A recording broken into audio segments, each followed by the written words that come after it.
우리 지난 주일날 제가 이제 숙제를 몇 가지 드렸는데 혹시 뭐 기억하시나 모르겠습니다.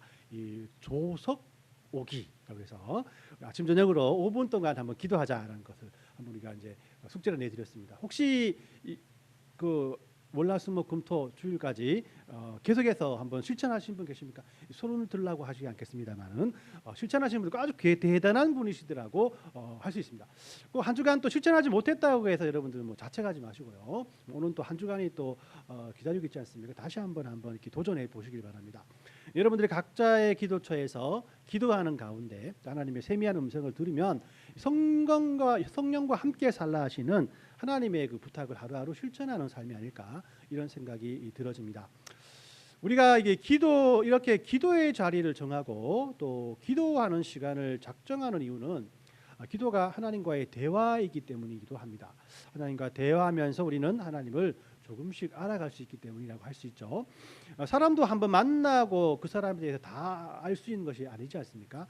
여러 번 만나고 매일 만나고 깊이 만나야 또 그 사람에 대해서 더욱더 많은 것을 알게 되고 그렇게 될 때 우리가 서로 사랑할 수 있는 사이가 되는 겁니다. 하나님도 마찬가지죠. 그죠? 우리는 하나님을 매일매일 기도로 만나고 그분과 말씀으로 대화하는 가운데서 하나님을 깊이 알아가게 되고 또 하나님을 아는 만큼 그만큼 하나님을 누리고 하나님을 사랑할 수 있다는 겁니다. 저는 이런 생각을 해봅니다. 우리가 하나님을 더욱 가까이 알아가고 기도하며 하나님께 집중할 때 우리는 하나님의 어떤 모습을 가장 먼저 경험하게 될까? 여러분들 많은 하나님의 속성들을 우리가 알고 있지 않습니까? 하나님은 전지전능하신 분이시고 하나님은 영원하신 분이시고 하나님은 사랑의 하나님이시고 또 하나님은 용서의 하나님이시죠. 그러나 제가 생각하기에 우리가 하나님을 만날 때 처음으로 느낄 수 있는 하나님에 대한 그런 감정은 하나님은 거룩하신 분이시다라는 감정일 것 같습니다. 왜냐하면 성경은 항상 하나님을 소개할 때 이렇게 소개하고 있대. 레위기 19장 2절 말씀을 같이 읽어봅니다. 시작. 너희는 거룩하라. 이는 나 여호와 너희 하나님이 거룩함이니라 라고 말씀을 해요. 항상 성경은 우리에게 말하기 하나님이 거룩하기 때문에 너희도 거룩한 삶을 살아라 라고 우리에게 말씀하고 있는 겁니다. 여기서 거룩하다라는 것은 하나님 자체가 거룩하다, 홀리하다라는 그런 의미로 사용되지만 우리가 그 거룩함을 삶 속에서 어떻게 실천할 것인가를 생각해 본다면 우리는 거룩하지 않잖아요. 우리는 연약하고 부족하잖아요. 그런 거룩하지 않고 연약하지 부족한 우리가 거룩하신 하나님의 삶을 살아가기 생각한다면 우리가 어떠한 모습으로 그것을 실천할 수 있냐라는 것이에요. 저는 하나님 앞에서 욕을 먹을 짓을 하지 않는 것, 하나님의 영광을 가리지 않기 위해 살아가는 것이 아닐까라는 생각을 해봅니다. 이는 마찬가지로 십계명에서 하나님의 이름을 망령되이 여기지 않는 삶이라고 할 수가 있는데 이것이 바로 거룩하신 하나님을 마음속에 품고 사는 삶이라고 할 수가 있어요. 그런데 우리가 이 하나님이 아닌 이상 어떻게 이 세상에서 그리스도인으로서 하나님을 욕되게 하지 않고 거룩한 삶을 살아갈 수가 있겠습니까? 그러나 이런 의심이 들고 이런 생각이 들 때마다 우리는 하나님께서는 우리가 하지 못할 일들을 요구하지 않으신다. 우리가 할 수 있는 들을 명령하신다라는 사실을 먼저 확신할 수 있어야 됩니다. 그러니까 우리가 마음을 고쳐먹고 하나님을 의지하는 마음으로 하나님 앞에서 진솔하게 나간다면 우리도 틀림없이 우리가 할 수 없을 정도로 우러러 보일 수 있는 그런 하나님을 따라 살아가는 거룩한 삶을 살 수 있을 것이라는 것이죠. 이것이 바로 하나님의 말씀을 실천하며 살아갈 수 있는 믿음의 자세가 아닐까라는 생각이 듭니다. 제가 어릴 적에 한국은 해외 여행이 자유롭지 않았어요. 그죠? 극소수의 사람만이 해외에 나갈 수 있었던 사람들이 있습니다.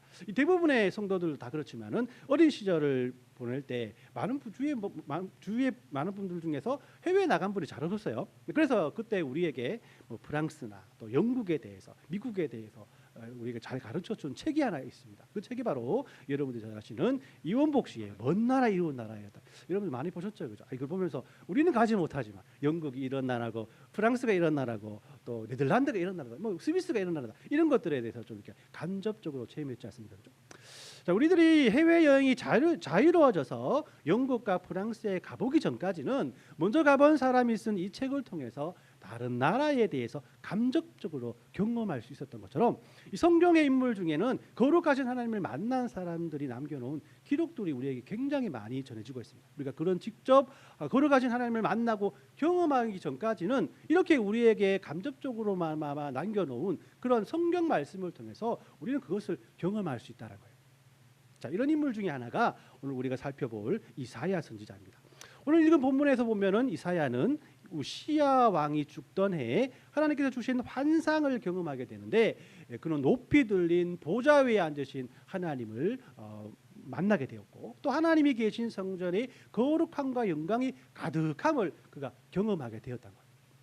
그래서 오늘은 엘리야와 엘리사 선지자에 이어서 이사야 선지자가 경험한 거룩하신 하나님에 대해서 오늘 여러분들과 한번 살펴보려고 합니다. 그리고 이사야 선지자가 거룩하신 하나님을 만날 때 일어났던 형상들을 살펴보면서 우리는 어떤 마음으로 하나님 앞에 나가야 할 것인가에 대한 그 은혜의 답을 얻고자 합니다. 자, 거룩하신 하나님 앞에 선 사람은 첫 번째로 살아계신 하나님을 직접 만나게 된다는 것이에요. 자, 이사야의 증언에 따르면 하나님은 모든 왕보다 존귀한 분이시기에 하나님께서 앉으신 보좌는 가장 높은 그런 곳에 있었고 하나님의 옷자락은 성전에 가득했다라고 이 성경이 말합니다. 오늘 찬양 속에도 나와 있었는데요. 자, 하나님 옆에는 이 세상에 존재하지 않는 상상의 존재인 스랍이라고 불리는 천사들이 하나님을 향해서 이런 찬양을 올려드리죠. 3절 4절 같이 읽어볼까요? 시작. 서로 불러 이르되 거룩하다 거룩하다 거룩하다 만군의 여호와여 그의 영광이 온 땅에 충만하도다 하더라. 이같이 화답하는 자의 소리로 말미암아 문지방의 터가 요동하며 성전의 연기가 충만한지라라고 말씀해요. 이 거룩하다 거룩하다 거룩하다 만군의 여호와여 그의 영광이 온 땅에 충만하도다라고 이렇게 스랍들이 말을 하죠. 스랍들이 이렇게 상상도가 있는데요. 이런 모습의 천사의 모습이었던 겁니다. 자, 이 성경에는 강조하기 위해서 단어나 문장을 반복한다고 제가 여러분들에게 말씀을 드렸습니다. 이 2번 하면은 강조, 3번 하면 매우 강조 이런 뜻이죠. 그러니까 스랍들은 거룩하다는 말을 반복적으로 쓰며 그 거룩함의 강도를 최강으로 올려주고 있다. 이 거룩함의 찬양이 얼마나 강력한 찬양이었는지 스랍들의 이 찬양으로 말미암아 이 모든 땅이 진동하고 또 하나님의 성전에 하나님의 그런 은혜와 사랑이 연기처럼 충만하였다라고 이사야는 설명하고 있는 것입니다. 자, 이사야는 우시야 왕이 죽고 이스라엘 사람들이 이방신을 섬길 것인지 다시 하나님께로 돌아갈 것인지 불안한 정치 속에 살아갔었어요. 그래서 하나님은 이런 불안한 정치 속에서 왜 간섭하지 않고 그냥 내버려 둘까라는 그런 고민과 또 그런 걱정 속에 있을 때 하나님은 여전히 높은 보좌 위에 앉으셨고 여전히 이 세상은 하나님의 거룩함으로 찬양을 하고 여전히 하나님은 이 세상을 통치하고 계심을 직접 눈으로 보며 느끼게 되었다라고 이사야는 우리에게 고백하고 있는 거예요. 제가 몇 주 전에 가족들과 함께 이제 이렇게 겨울 캠핑을 다녀왔습니다. 밤에 자기 전에 하늘을 보니까 예전에 시골집에 갔을 때 보았던 그 무수한 별들이 막 이렇게 나한테 막 떨어지듯이 그래 보이는 거예요. 그 생각을 했죠. 2번이죠. 네, 죄송합니다. 요 그림입니다.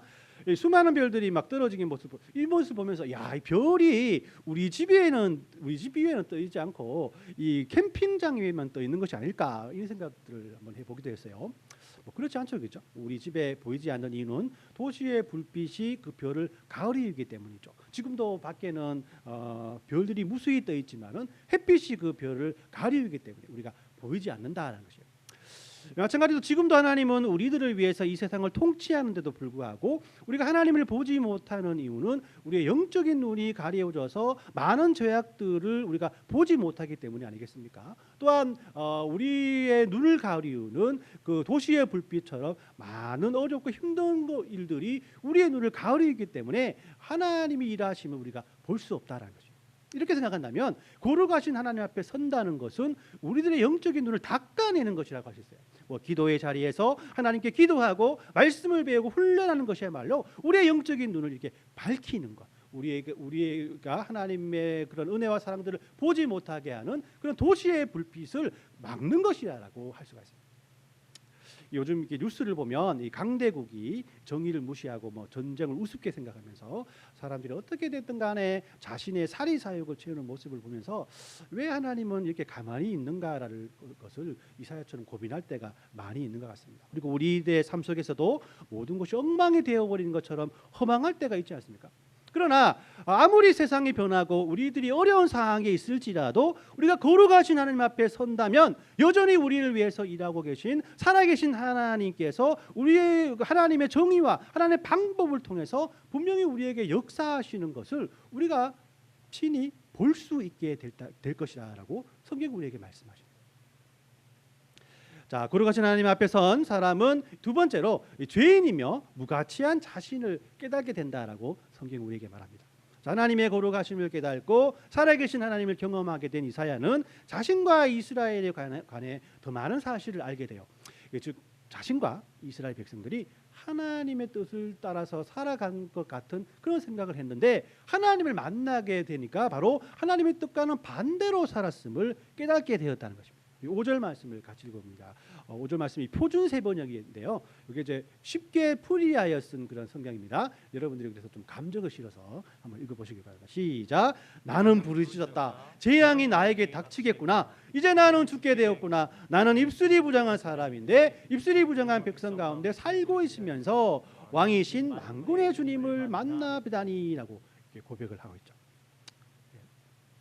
이사야는 지금까지 선지자로서 하나님의 말씀을 전하고 말씀대로 살아가지 못한 백성들에게 하나님의 길로 이렇게 사십시오 저렇게 사십시오 그렇게 선포하던 사람이었지 않습니까? 그런데 거룩하신 하나님 앞에 서니까 하나님께 자신이 내어놓을 것이 하나도 없고 그저 두려움에 쌓여서 하나님 앞에 울짖을 수밖에 없다라고 그럼 우리들에게 고백을 하고 있는 겁니다.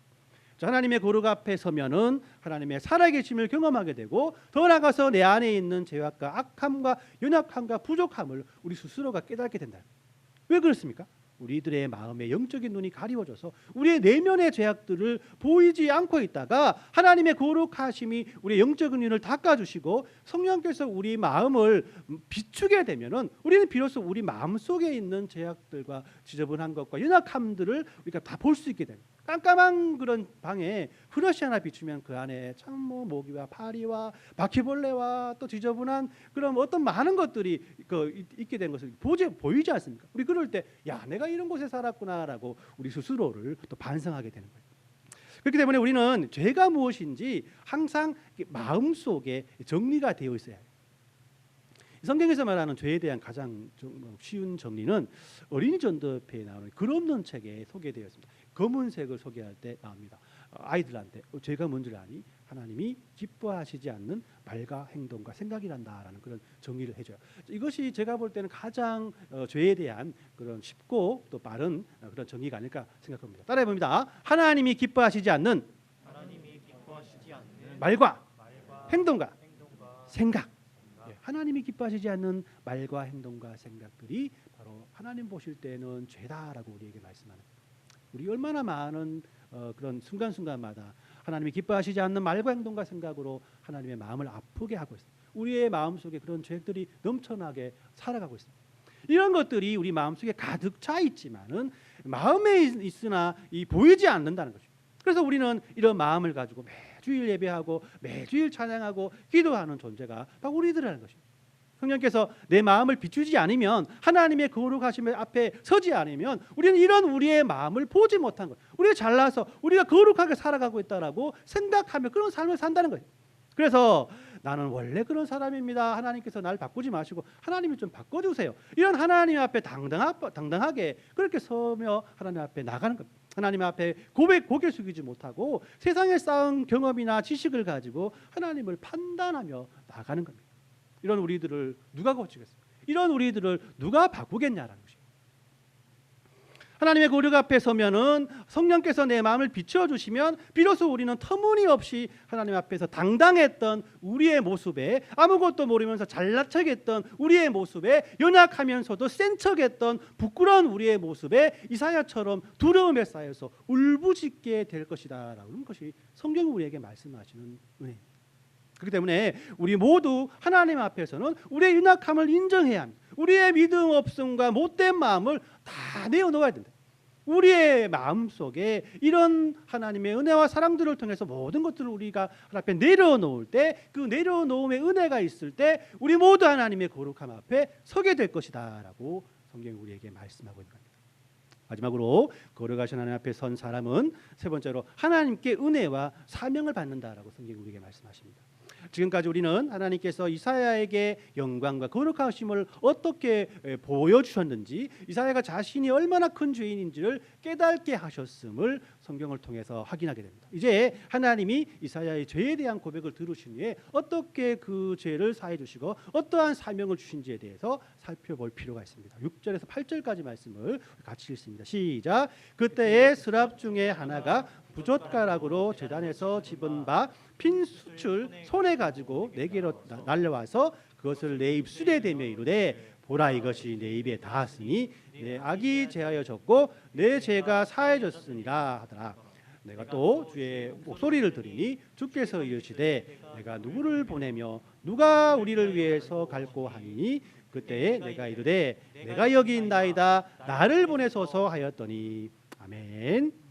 자, 우리 이 말씀에서 세 가지의 교훈을 찾을 수 있습니다. 그 첫 번째가 정결은, 죄 사함은 인간의 결단이 아니라 하나님의 은혜로 우리에게 주어진다라는 사실이에요. 6, 7절 말씀을 보면 스랍 중에 하나가 부젓가락으로 제단에서 집은 바 핀 숯을 손에 가지고 이것을 내 입에 넣으니 내 악이 제하여졌고 내 죄가 사하여졌느니라라고 이렇게 말씀을 합니다.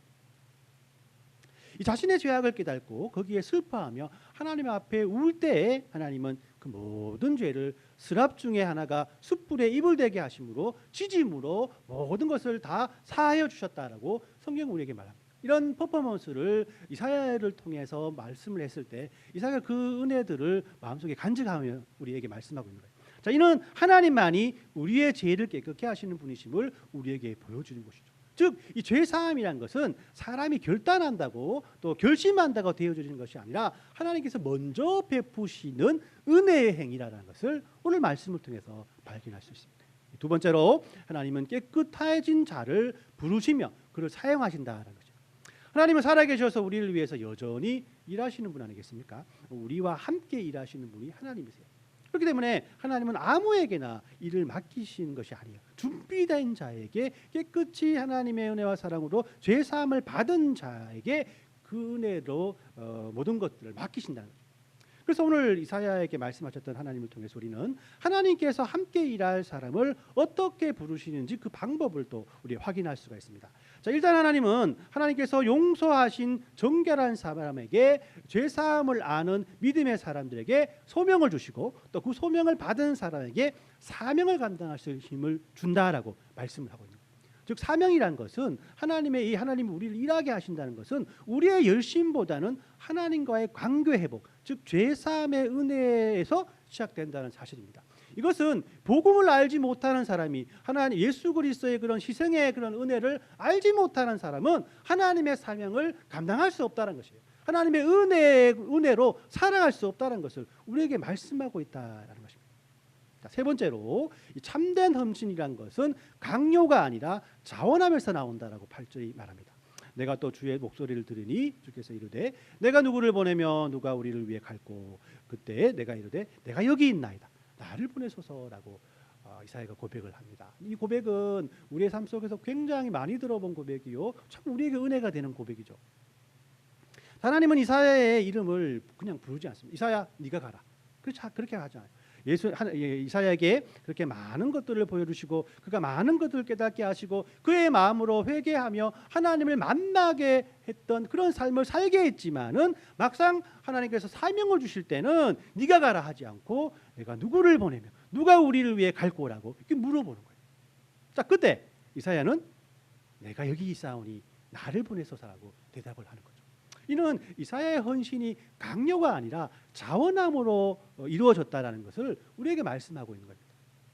이렇게 하나님은 로봇이 아니라 자발적인 헌신자를 찾고 계세요. 왜냐하면 은혜를 경험한 사람은 명령 이전에 내가 하겠다고 자원하는 사람이기 때문입니다. 하나님은 하나님의 일을 하실 때 이렇게 자원하는 사람을 찾으세요. 아니, 자원하는 은혜를 우리에게 주셔서 우리가 스스로 자원하게끔 하나님께서 은혜와 사랑을 우리 이끌어 주신다는 겁니다. 제가 이 신대원을 다닐 때 그 진대원 자체가 이 다양한 배경을 가진 사람들이 목회자로 이렇게 부르심을 받는 것을 이렇게 발견할 수 있어요. 뭐 누구는 뭐 이렇게 성악을 하다가 또 누구는 뭐 이렇게 뭐 그 사업을 하다가 막 이렇게 신학교로 많이 오시는 분들을 봅니다. 근데 어떤 분들이 이게 목사를 안 하려고 도망치다가 그렇게 도망치며 다니다가 끌려왔다고 하시는 분이 꽤 많습니다. 아, 나는 하기 싫은데 막 열심히 해서 뭐 뭐라고 하는데 막 망하고 해서 막 병들고 해서 내가 이렇게 왔다라고 이렇게 말씀 많이 하세요. 제가 그때만 해도 뭐 26, 7밖에 안 되니까 어린 마음에 하나님 참 무서운 분이시구나. 아이고 뭐 하나님 배신했다가 내 병 걸리는 거 아니야 이런 생각들도 하곤 했습니다. 이 세상에 그렇지만 이게 하나님은 그렇게 엄한 분이 아니시라는 것을 제가 목회를 통해서 발견하게 돼요. 하나님 그렇게 엄하신, 하나님 그렇게 빡신 분이 아니라는 거예요. 이 세상에 많은 사람들, 얼마나 많은 사람들이 있습니까? 그 많은 사람들 중에 말 잘 듣는 사람들 하나님께서 이끌어 쓰시겠습니까? 아니면 말 안 듣는 사람을 막 데려와서 막 때리고 막 이렇게 고문해서 쓰겠습니까? 당연히 말 잘 듣고 마음 통하는 사람 쓰는 거 아니겠습니까? 그래서 제가 양육과 훈련 다 받으신 분들 중에 솔직히 제가 목지로 뭐 이거 하게 해달라고 이렇게 여러분들에게 강요한 적 있습니까? 물론 강요는 아니지만은 이 부탁은 좀 해주시지 않을까? 부탁은 했지만은 좀 솔직히 뭐 강요했다라고 생각하지 않습니다. 저만의 그런 오해인가요? 네. 왜냐하면 제가 기질이 그렇게 막 세지 않아요. 뭐 해주십시오, 해야 됩니다, 뭐 하면 좋습니다, 아멘, 막 이렇게 그런 분이 아니에요. 함부로 그렇게 말하지 못하는 성격이기 때문에 저는 그러면 지금까지 그렇게 강요했다는 생각을 하지 않습니다. 하나님께서 이런 은혜를 주셨습니다. 솔직히 그렇지 않습니까? 우리 2년 동안의 그런 은혜를 받고 이런 그런 그 교육을 받고 훈련을 받으면 당연히 네 하겠습니다 이렇게 나와야 되지 않나요? 네, 그래서 그렇게 된 겁니다. 그래서 이제 아마도 그때 그 당시에 내 참 끌려왔다, 내 억지로 막 끌려왔다 하신 분들은 이사야처럼 하나님의 거룩하심 앞에 서게 되었고 자신의 잘못을 하나님 앞에 내어놓고 은혜를 경험했지 않을까 이런 생각이 들어요. 은혜가 있어야 오지 않겠습니까? 그죠? 그래서 이 하나님께서 다 은혜를 주시고 하나님 내가 이제 누구를 보낼까? 니는 뭐 안 해도 되고 누구를 보낼까? 계속 말을 하니 내 마음속에 나를 보내주시소서 라는 그런 은혜가 있었기 때문에 뭐 센 척하면서 막 끌려온 것 같지만은 어떤 면에서는 은혜를 받고 자원함으로 신학교에 온 것이 아닐까라는 생각이 들어집니다. 우리는 이렇게 하나님의 부르심에 자원할 수 있어야 되는 거예요. 우리들 무엇이 여러분들 두렵습니까? 하나님의 거룩하심을 보여주고 하나님의 통치함을 우리에게 보여줬고 하나님의 살아계심을 우리에게 증명하고 있는 우리들의 연약함과 부족함을 다 아시는 분이 여러분들 누구를 보낼 거라고 했을 때 여러분들 왜 저를 보내주십시오라고 대답하지 못하십니까? 여러분들 힘을 주시고 용기를 주시고 은혜를 주시고 감당할 만한 그런 모든 것을 책임져 주시는 분이 하나님이시라는 것을 여러분 분명히 이해하시고 깨닫지 않습니까? 그런데 거기에 왜 나는 나가면 안 됩니다, 나를 왜 쓰십니까라고 말할 수 있겠냐는 것이에요. 거기에 더불어 하나님께서 이런 은혜와 사랑을 가지고 하나님 앞에 나가는 사람들에게는 무한한 은혜를 더물어 주신다라고 성경이 우리에게 말씀하고 있지 않습니까? 이렇게 이사야는 하나님께서 주신 은혜와 사명을 통해서 하나님께 스스로 헌신하기로 작정함으로 하나님 앞에 거룩하신 하나님 앞에 선자가 되었다라는 것입니다. 말씀을 정리합니다. 이사야는 거룩하신 하나님 앞에 선 사람이었어요. 그가 하나님을 경험했을 때 하나님은 지금도 살아계셔서 높은 보좌 위에서 이 세상을 통치하고 계시고 하나님의 영광은 성전에 가득함을 느꼈습니다. 이런 하나님의 살아계심을 통해 그는 자신이 죄인이요 연약한 존재이고 하나님 앞에서는 아무것도 내세울 수 없는 무가치한 존재임을 발견하고 하나님 앞에 통곡하며 울었어요. 그리할 때 하나님은 그의 죄악을 숯불로 깨끗이 씻어주시고 또 자원함으로 하나님께 헌신할 수 있는 그 은혜와 사랑들을 더입혀 주셨다는 것입니다. 이사야의 이 환상은 우리 그리스도인들에게 이 먼 나라와 이런 나라를 보면서 가지 못하고 경험하지 못한 나라들을 알게 되었던 것처럼 많은 은혜를 우리에게 주시는 거예요. 우리가 거룩하신 하나님 앞에 서기 위해서는 하나님 앞에 기도로 나가야 되고 예배로 나가야 되고 말씀을 읽고 묵상함으로 나가야 되는 것이 아니겠습니까? 이렇게 하나님 앞에 나갈 때 하나님이 이사야에게 주었던 것처럼 살아계신 하나님을 우리가 만나게 하시고 그분이 지금도 우리를 이끌어 주시고 우리의 모든 죄악들 우리의 모든 연약함을 다 하나님의 은혜와 사랑으로 말미암아 채워주시는 분이시고 우리의 죄와 억울함과 연약함과 부족함을 모두 사해 주시며 하나님의 사역에 동참하게끔 우리를 이끌어 주시고 인도해 주신다는 그런 믿음으로 살아갈 수 있게 해 주신다라는 것이에요. 제가 바라옵기는 우리 주안의 교회 모든 성도들이 모두 이 이사야가 경험한 하나님을 경험했으면 좋겠습니다. 그러기 위해 거룩하신 하나님 앞에서는 훈련을 했으면 좋겠어요. 작지만 이 조석 오기와 같이 조금씩 하나님 앞에 서는 일을 실천하면서 하나님께서 우리들을 완전히 바꾸어 가시는 그런 은혜를 모든 우리 성도들이 하나하나 경험했으면 좋겠습니다. 이런 작은 것부터 조금씩 바꾸어가는 훈련을 통해서 여러분들의 영혼에 하나님의 풍성한 은혜가 넘쳐나시길 예수님의 이름으로 축원합니다. 아멘.